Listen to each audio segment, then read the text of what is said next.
आ गया गंदम का आटा और ये आ गई उसों की खल। उसों की खल इस चिकनाहट ज़्यादा न पैंदी है, गिलो पक्की तो मजबूत भी ज़्यादा थी। और दूसरे नंबर तो खासकर कवा इतने सादे कोल तो बहुत ज़्यादा है, तो लाजमी गल हर जात उत्ते उसी तो इस चीज़ को कवा नहीं छिड़ेंदा। आटा कवा शौक नाल खांदा है, इस चीज़ के नज़दीक नहीं आता। ये पानी पिए ये तो। अस्सलामुअलैकुम टू आल संगात। अज जनाब सादा मौजू है जेड़े बिरावां दियां इन्नियां उखराणियां खराब थी वैंदियां, ये विच सुराख थी वैंदन, ये फट्टे कट्ठे थी वैंदन, ते सादे दोस्त चारे तो बड़े परेशान थी वैन। इहदे नाल ही जेड़े मैं कुलिये पहले इस्तेमाल कीते वो भी मैं तुहानूं दिखवैना भाई के इहदे नाल कीता से, ते उहदे बावजूद भी ये ठीक नहीं थी। तां वो सादे दोस्त कोई विच कपड़ा घते, कोई जनाब चादर वगैरह या गट्टू वगैरह पा के ऐसिया चीज़ां बना बना के कप कप के विचे पैन, जानवर चारा खाने वत भुका देने।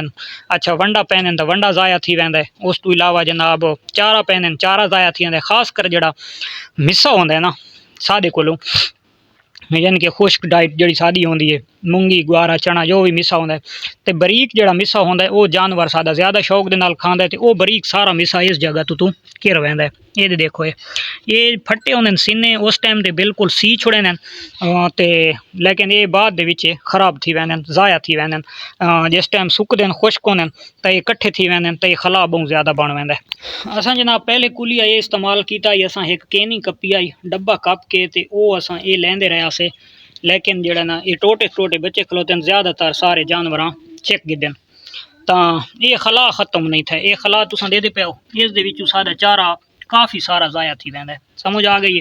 अज तुहानूं मैं एक बहुत सस्ता तो सस्ता कुलिया दसैना जेड़े दे विच एक तो चारा ज़ाया न थी सी, और दूसरे नंबर दे उत्ते वो एक ऐसी गिलो है कि जिसका कोई हिसाब नहीं, न तो पैसे भरने पोसन, न बारू कितों परचेज करनी है, न वो उत्ते ज़्यादा कोई मेहनत करनी है, तो न उसका कोई ज़्यादा लंबा चौड़ा चक्कर है।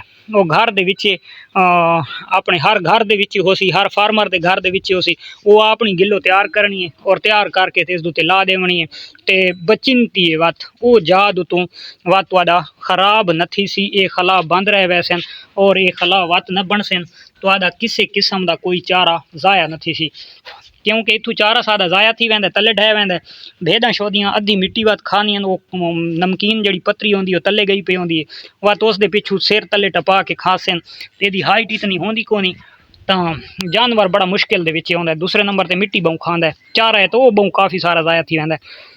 अज मैं एक ऐसी गिलो अपने बिरावां दसैंदा पिया जिहड़ी गिलो दे नाल तुहाडा ये यानी कि खुरली उखराणी ये तुहाडी ज़ाया न हो सी, ये इयां समझ नवीं खुरली जितना कम दे सी, और तुहाडा एक रेत दा दाना भी ज़ाया न थी सी। जितना बरीक तो बरीक तुसां वंडा चौकुर पैसो न वो ज़ाया थी सी, न तले वैसी, न तुहाडा जनाब खुश्क चारे दे विचों कोई कचरा वगैरह बन के तले वैसी। टोटल ओनली ऑन 3 चीज़ां जनाब, ये आ गया गंदम का आटा और ये आ गई उसों की खल। उसों की खल इस चिकनाहट ज़्यादा न पैंदी है, गिलो पक्की तो मजबूत भी ज़्यादा थी। और दूसरे नंबर तो खासकर कवा इतने सादे कोल तो बहुत ज़्यादा है, तो लाजमी गल हर जात उत्ते उसी तो इस चीज़ को कवा नहीं छिड़ेंदा। आटा कवा शौक नाल खांदा है, इस चीज़ के नज़दीक नहीं आता। ये पानी पिए ये तुसां चेक कर गिनो, ये पानी है ठीक हो गया। ये नाल असां करनी है गिलो तैयार। ये जनाब आटा इ'यै कुछ है तुसां देख गिनो। उस तो इलावा ये जनाब ये चूरा जियां पावना है असां विच खल दा, ये समझ आ गई है। यही है कुछ पावना है, ज़्यादा पावन की ज़रूरत को नहीं। इस दे विच ऐड करना है पानी, पानी ऐड करके असां जनाब तैयार करनी है गिलो। समझ आ गई है। ये बहुत आसान और बहुत ही मजबूत गिलो तैयार थी सी, और इस दे नाल तुहाडे जानवर की जिहड़ी खुरली है जिहड़ी उखराणी है वो इतनी मजबूत थी सी कि तुसां सोच भी ना हो सकते कि कितनी मजबूत थी सी, और काफ़ी अरसा ये चल वैसी। वत कदां वास्ते जानवर उखरा खुरली खासकर बकरियां दी आदत होंदी है सिर मार के ढा सटेंदियां, चोट लगन दे नाल अगर ये पट्टी भी वहदी है तो तुसां वत के करना है कि तुसां वत इ'यां गिलो तैयार करनी है, तो वत तुसां जनाब ला देवनी है, तो वत ये समझो गारंटी हो वैसी एक ऐसी गिलो तैयार थी वैसी। ये उसों की खल जियां जियां टाइम गुजरदा सी असां हथ मरेंदे सो ये चिकनाहट वधदी आसी। ये चेक कर गिनो जी, ये वो आटे वाली गिलो तैयार थी गई है ठीक हो गया। हुण तुसां करना के है, इत्थे विच मार ये इत्थे चीरां दे विच तुसां सही करके विच दबा देवनी है ठीक हो गया। ये इ'यां लेपा देंदा आवना है। ये तुहाडी बहुत मजबूत एक गिलो तैयार थी गई है ठीक हो गया। अच्छा जी तले निकल वैसी वो तल ज़्यादा लड़क वैसी वो तुसा तलू हाथ टपा के ते उत्तर हाथ मार गिनने ठीक हो गया।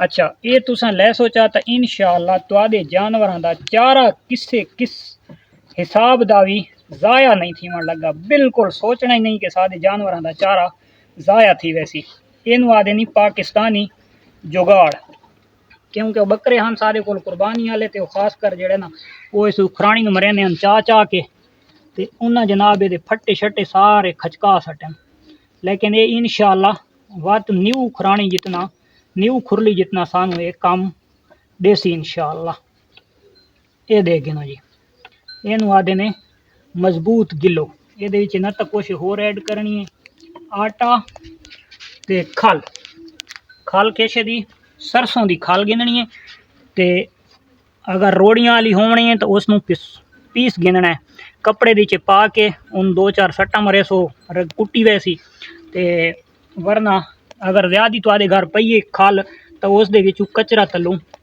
निकल आसी पाउडर जिहा खल दा तो वो तुसा पानी दी पैसो तो यदी चिकनाहट देखो ठीक हो गया।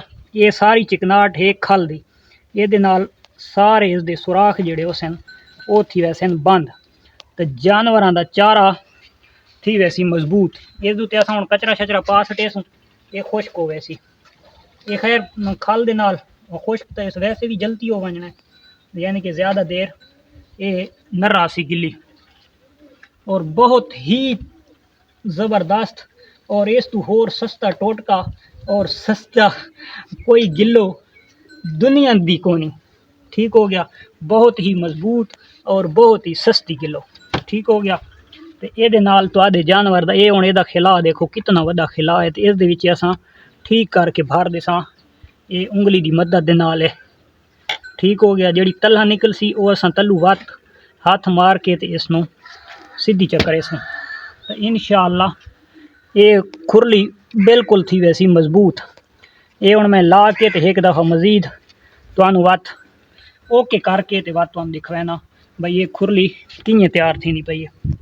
फिलहाल बंद कर दे भाई वीडियो ये चेक करो जी कंप्लीट हो गई है दे दे पाओ ये हुण समझो एल्फी लग गई है या मैजिक समझ गए एक ऐसी गिलो बन गई है ये तो अस हुण मिसा चारा वंडा दुनिया की कोई चीज़ अगर गंदा पवा बाजरा पवा इस दे तलू केर के कोई शय तले नहीं ज़ाया नहीं हो सकती समझ आ गई है।